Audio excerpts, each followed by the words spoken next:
With the uncertainty around the upcoming school year, you may be looking for additional resources to help your kids learn. So joining us live this morning is Lauren Noyce, Center Director of the Grand Rapids Sylvan Learning Center, with some ways to keep kids on track. Thanks so much for joining us. Thank you for having me. All right, Lauren, let's first talk about the Learning Center and exactly what you guys do there. Yeah, so Sylvan Learning Center is an educational-based company where we are basically tutoring students who have additional needs or are just looking for some generalized support in the classroom. So talk about some of the different things, especially as we approach this school year, that you guys are offering, and then we'll move into maybe some advice you have for parents as well.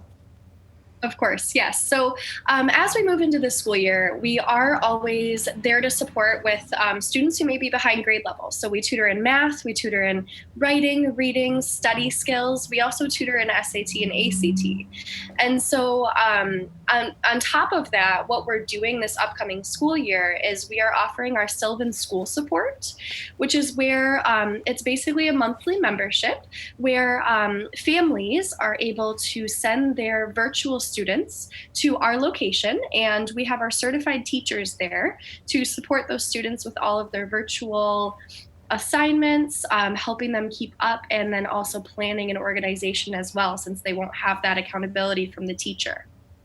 Lauren, what is your take? We've heard this a lot over the past several months when it comes to the in-person learning as opposed to online and maybe not getting the same thing or the same kind of education. What is your take on that? So it's hard.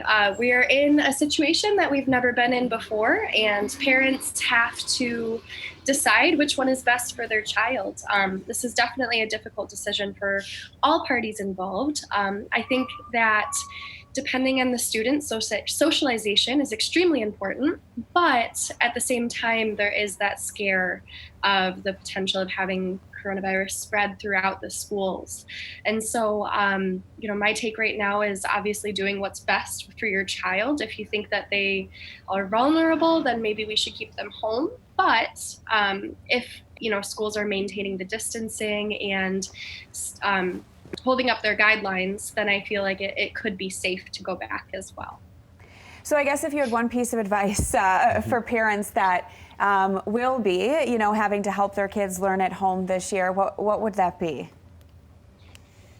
Try and stay positive. This is a very hard situation for all parents who are working, considering that most jobs are going back. But at the same time, they also have to play the teacher role. So, positivity is the best thing that you can have. And then on top of that, making a schedule. So if you are working from home, you obviously have the ability to help your child throughout the day. But if you're not working from home, I would really look at those outside resources to help you, like Sylvan. But going back to some advice, really making sure that you have a strict schedule, and then have some grace with your child. This is definitely a learning experience for everyone. Where can they get more information, Lauren? Yes, of course. And there's all that information right there if you want to check out and take advantage of some of those resources. Thanks again for your time.